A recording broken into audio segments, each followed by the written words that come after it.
You ever feel like the universe is trying to fuck with you? We have met before, right? I'm Chloe Price, the universe's crash test dummy.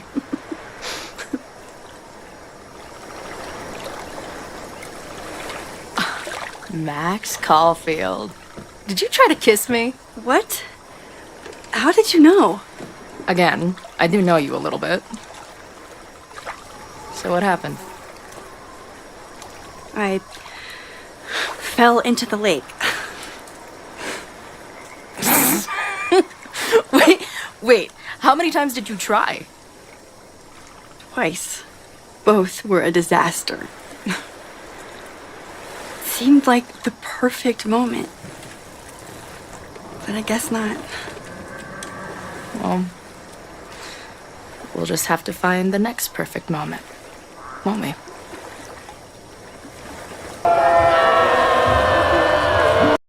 I wrote a blog post a while ago about why I f***ing hate video games, because this is what it does. It appeals to like the male fantasy. Welcome back to the channel, everyone. I'm Saladino.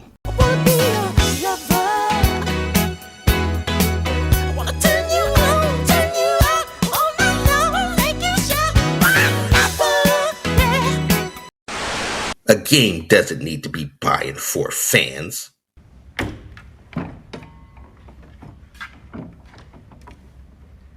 What? And here we go again. Back-to-back videos featuring an article from a man pretending to be a woman, inserting himself in between the games industry and the games industry's customer base. Gamers. Insisting that publishers and dev studios run their business like a small press indie comic company in the 1980s. Man, the last 3 videos I've done, including this one, where I talk about unhinged articles from the gaming press, are all from members of the Alphabet Squad. This is an infestation. It's like they're growing these crazies in a lab.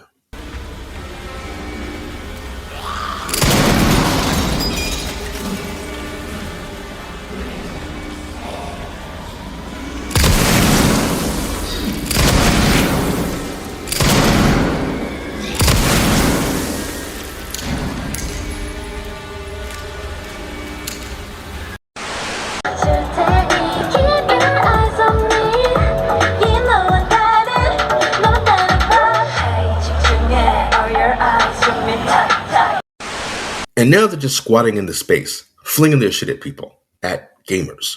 So this article came out back in January, and it's by far the worst of the 3 that I've read recently. I only heard about it because of Vara Dark. She did a video on it, and I decided to check it out myself, because it's about the newest Life is Strange game, Life is Strange Reunion. And yet another example of game journos actively arguing against games being for gamers. In this case, it's even worse because the guy doesn't know what the fuck he's talking about. He clearly didn't play Life is Strange or Before the Storm. I don't even think he played Double Exposure, which is a game he's defending but doesn't actually admit to.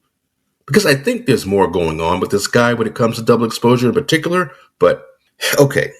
So, Reunion is a direct response to the backlash to Double Exposure, particularly how it handles Chloe. We're going to get into it in a minute, but what this entity, as Kyle would say, does in this article is frame the argument around this idea that Reunion, bringing Chloe back, is upending and undoing years and multiple games worth of established lore. It isn't. It's literally the video game version of the Sonic the Hedgehog movie producers fixing Sonic's design after receiving deserved backlash from fans, because the original design was terrible and idiotic. It did not honor Sonic's iconic look. And say what you want about Life is Strange, but fans deserve better than Double Exposure. There's people out there calling Reunion soulless pandering, but I don't agree at all. Fans have been asking for another Max and Chloe game for years. Instead, Double Exposure deliberately wrote Chloe out of Max's life. There was a huge backlash, not just to the fact that Chloe wasn't in the game, but the way they did it. So Square Enix and Deck 9 said, you know what, you're right. And just like in the case of the Sonic the Hedgehog redesign, or EA and BioWare fixing or doing their best to fix the ending to Mass Effect 3, you have people pissed at a studio for listening to their fan base. And also, this article was clearly written by or co-written by AI. Okay, hold on. A game doesn't need to be by and for fans. Life is Strange Reunion could be a story that grapples with old choices and mistakes, Or it could be one that tells fans and characters they deserve stories that make everything okay. Or the third option is that it could do both. These are not mutually exclusive concepts. By Harper J. McIntyre.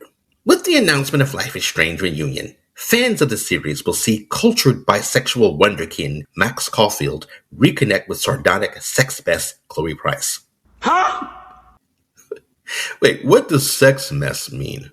This person really has a problem with Chloe, and I think I know why, but we'll get into that later.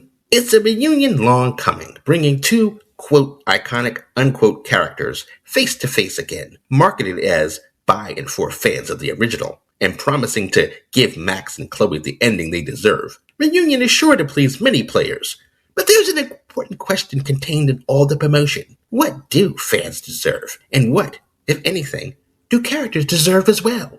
Fans deserve good games, and stories that don't shit on beloved characters because the devs have some kind of weird ideological problem with them. At no point in this article does, quote, Harper J. McIntyre, unquote, mention why Life is Strange Reunion is marketed this way. But we'll get there. Back to the article. I'm not judging anyone excited to see these characters share the screen again. And I'm not judging any developer on the game who was enthused to breathe fresh life into this couple. Life is Strange Reunion could nail all of this and offer a rich, complex story of two messy people. But the current media moment is awash in attempts to please fans and create works by and for them. Huh?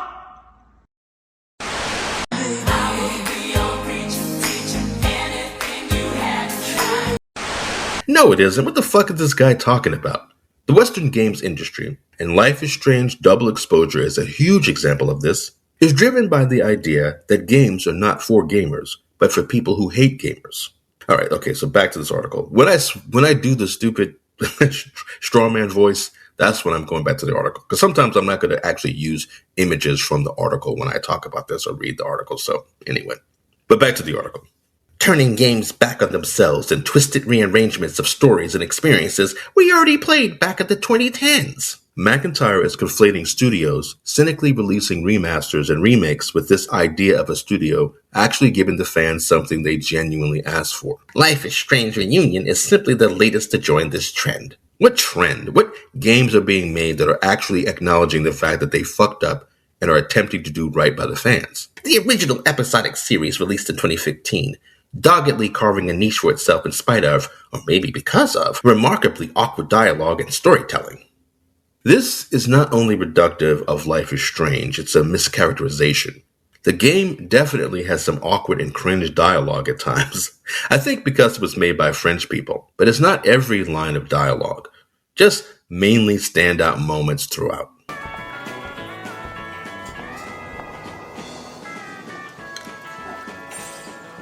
Frank Bauer stars in A Faceful of Beans. You eat like a pig. Try the floor. I was eating those beans. Are you fucking insane? I was eating those beans! And the story itself isn't awkward at all. It's thoughtful and touching and heartfelt and very compelling. All right, back to this. A strange mix of wallflower hipster chic with the dark crimes of Twin Peaks. It made for a unique flavor of Telltale-esque adventure game, and at the core was a messy love story between two incredibly short-sighted teens. This guy doesn't know what gender he is, and he's talking about short-sighted teens. Man, shut the fuck up. Max was a bookish and artsy bleeding heart, and Chloe was a wild, dyed-haired rebel. Their friendship was an odd mix. Max's mellow nature balanced Chloe's recklessness, even if Chloe's tendency to fight the people around her strained her relationships. An odd twist to this was Max's ability to rewind time and jump into alternate possibilities. Her constant use of this power led to a compelling final choice in the narrative. Choose to travel back in time and allow Chloe to die? Or let Chloe live and watch her hometown of Arcadia Bay get consumed in a massive storm, seemingly caused by her mucking in the time stream? What a big decision!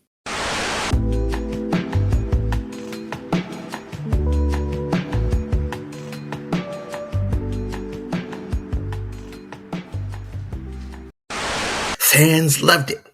They called it a bay or bay. And people still argue about what the right choice was. That's a testament to how electric a couple these two are. They're tortured, time-traveling lesbian romp, woke up countless players to all kinds of feelings. Life is Strange was a true lightning in the bottle fandom success. Now, this next paragraph is why I'm pretty sure McIntyre had AI write this article. The core question of what choice Max made was left mostly to linger all the way until 2024's Life is Strange Double Exposure.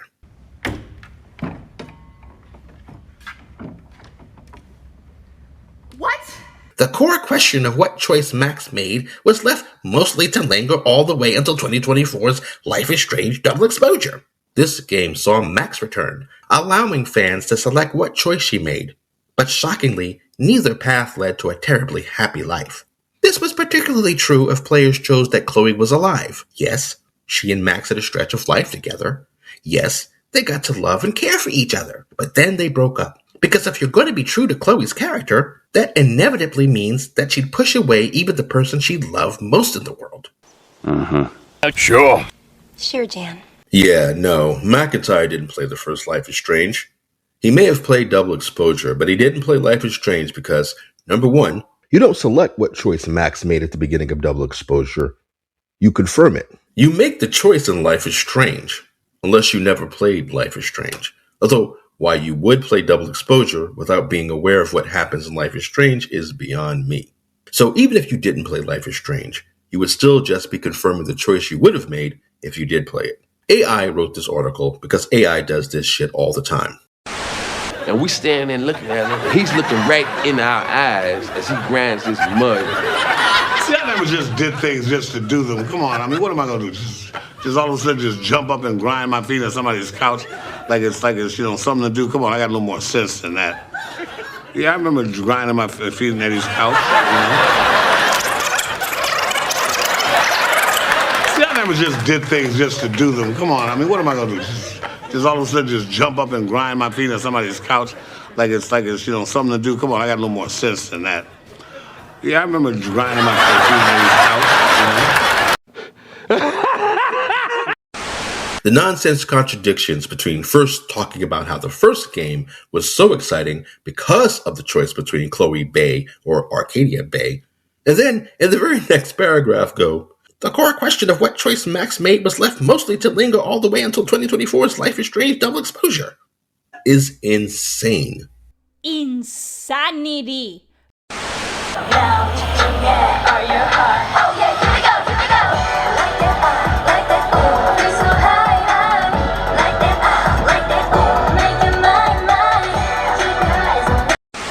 Even worse than that, though, is this heresy.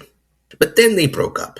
Because if you're going to be true to Chloe's character, that inevitably means that she'd push away even the person she loved most in the world.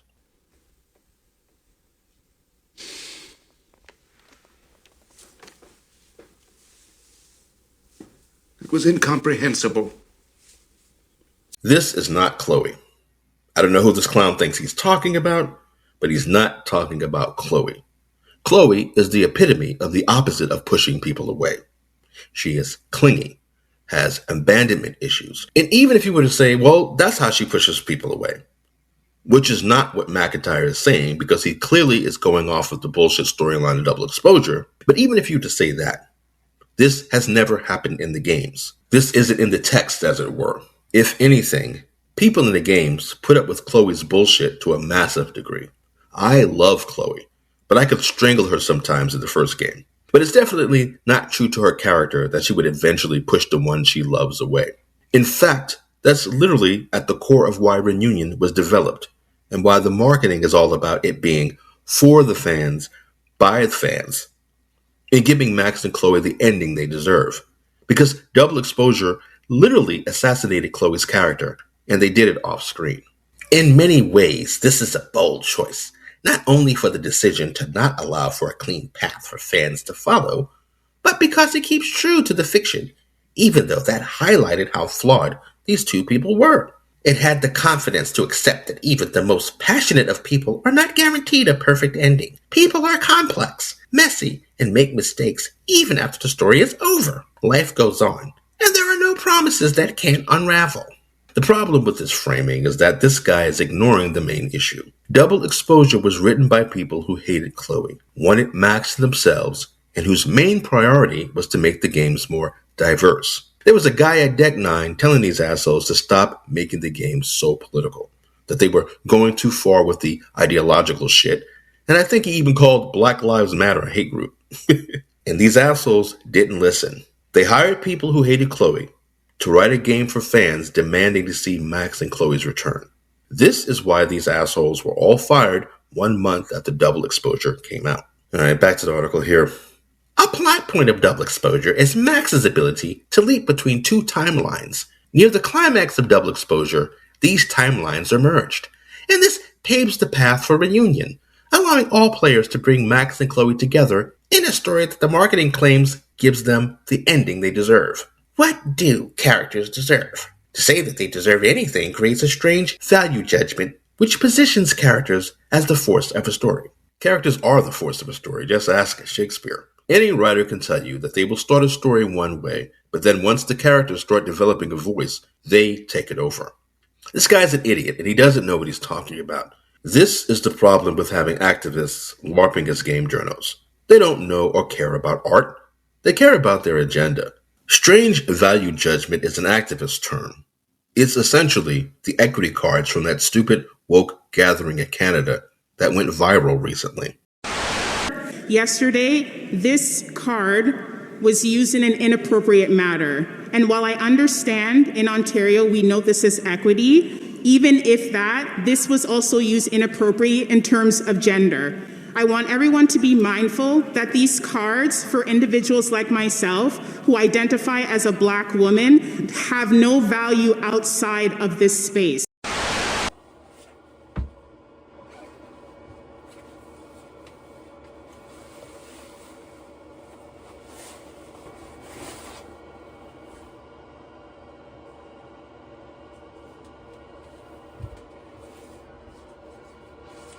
Time to make some food. Hey, she cooking, y'all.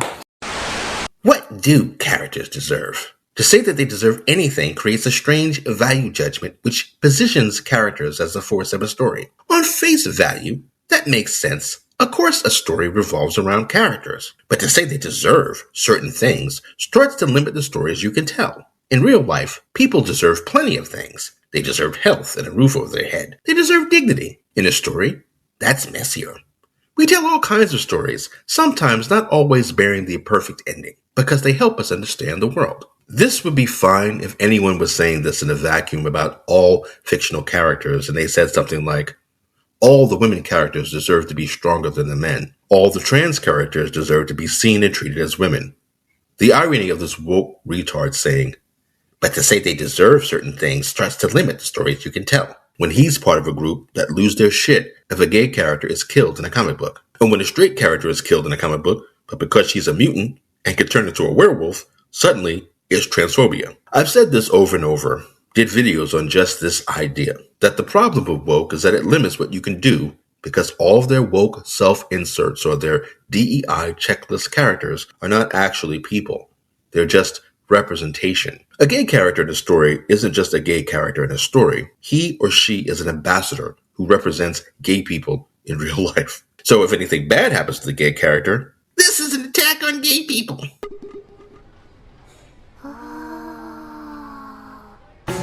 バラとカルビしかない。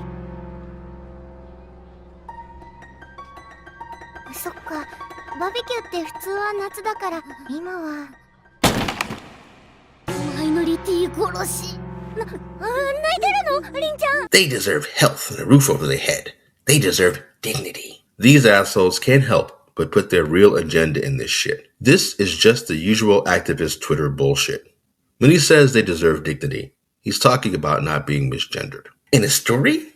That's messier. We tell all kinds of stories, sometimes not always bearing the perfect ending, because they help us understand the world. Except your side actively polices what kind of stories people can tell. How many white people versus so-called people of color could be in them. How many alphabet soup characters must be in them. That doesn't help us understand the world. You don't even understand the difference between a man and a woman. Shut the fuck up.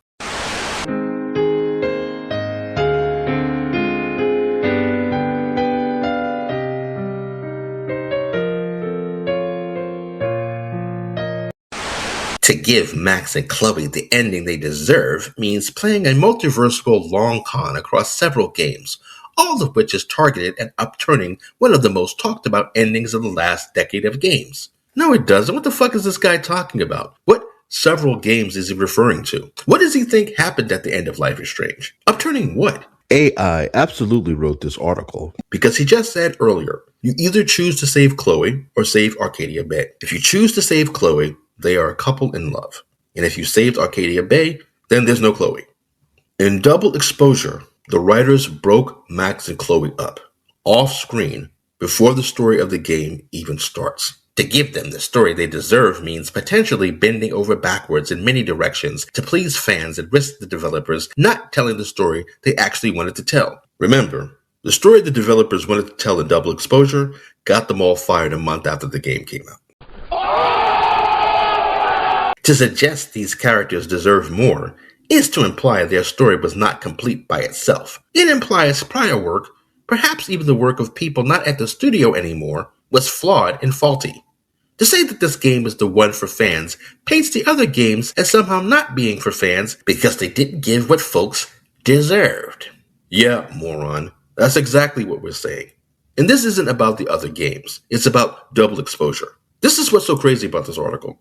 This guy clearly doesn't know what he's talking about, but he's writing as if he's an authority on how the story should have been told. The whole point of Reunion, despite the videos and complaints from critics calling it hollow pandering, is to address the very simple issue that Double Exposure, if you save Chloe at the end of Life is Strange, hand waves Chloe out of Max's life by saying Chloe broke up with Max via text, saying it was because Max was using her powers too much and living too much in the past. Chloe telling Max that Max is living too much in the past. Chloe breaking up with Max over a text message? Get the fuck out of here. These people, the devs who wrote Double Exposure, are such autistic, socially inept morons, they really thought they could get away with this fake version of Chloe. Characters don't deserve anything, and I don't think fans do either. Yeah, of course he doesn't. This is the funniest thing about these trans journos arguing against gamers getting more games with their favorite characters, or games that are just escapist fun. These assholes want to pretend that they're women, and they want the whole world to go along with it. But it's too much for a couple of favorite characters to have a happy ending, because, to this asshole, giving a happy ending to beloved characters is deluding fans into thinking everything is going to be okay. That makes no fucking sense. The nerve of this troon, again, a man pretending to be a woman, telling gamers that they have to face the harsh truths of life along with their favorite characters. Characters don't deserve shit. Gamers don't deserve shit. But I deserve to be in a woman's bathroom. I deserve to be called a woman. Excuse me, it's ma'am. It is ma'am. I never wear silk, but I can tell that this is not how it's normally supposed to fit. It's like clinging to me to the point where I feel like I'm wearing a second skin. It's like staticky, sticky on me. And it's feeling really weird. This is the epitome of you don't hate game journos enough. The irony, the audacity, the hypocrisy. Lions and tigers and bears. Oh my. There are too many gay and trans and women working in the gaming press and in games. They're overrepresented, and they're destroying both industries, demanding that they change to fit their fringe, unhinged worldview. Speaking of overrepresented, as good as I think Reunion is, it's definitely carrying a lot of baggage from Double Exposure, even with the retconning that they do, and the plot threads they drop, and the characters they drop or sideline. Everybody in the fucking game is gay. Moses, the big fat autistic nerdy black guy, Max's best friend, he's not just a big fluffy Gordon Goodbrother. He's gay. Damn. Vin, the Asian male love interest, he's gay. I guess he's supposed to be bi, but there's nothing about him that suggests he actually likes pussy. Pretty much all of Max's students are gay. The guy who runs the absurd college co-ed cult that have mock sacrifices where they sacrifice men.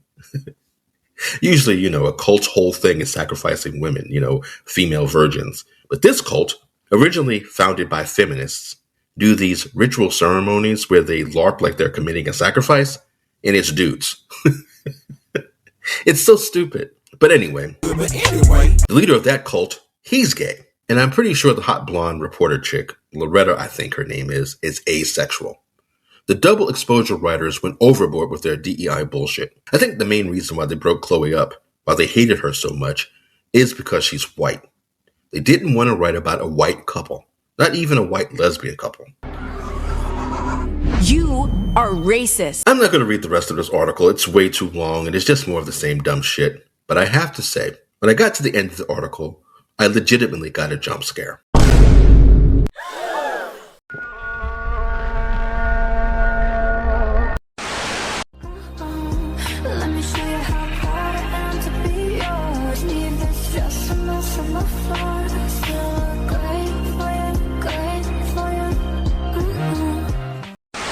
Can you imagine being a woman in a shelter for victims of assault, and this guy runs in there talking about, "Help!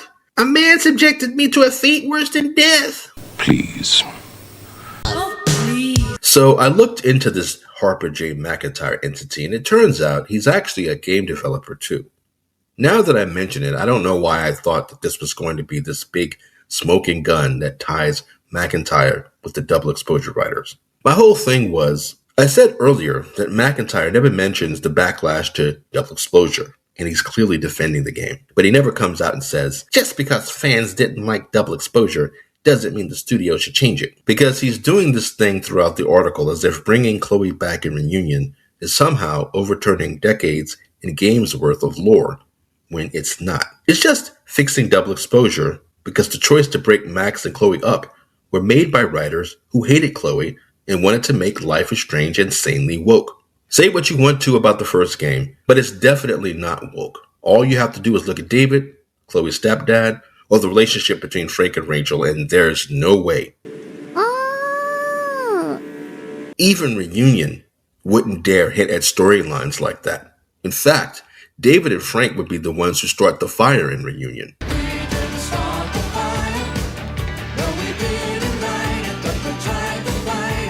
So my point was going to be the reason why McIntyre never mentions that Reunion is retconning double exposure and acting like it's actually jeopardizing the sanctity of all the Life is Strange games is because he's very likely friends with the devs who got fired after double exposure came out.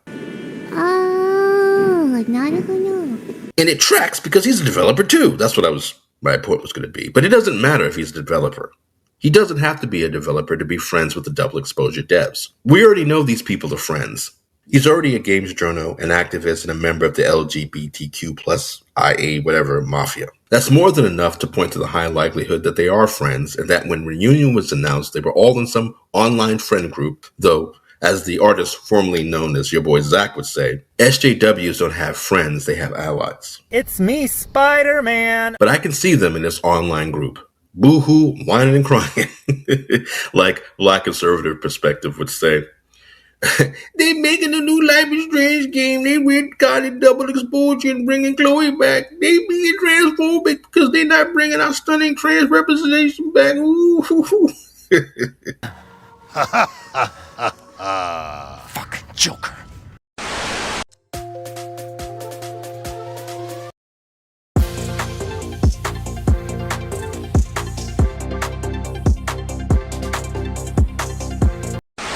Well, at least it finally makes sense why this guy hates Chloe so much. Oh my god! Ew. Man, you could never.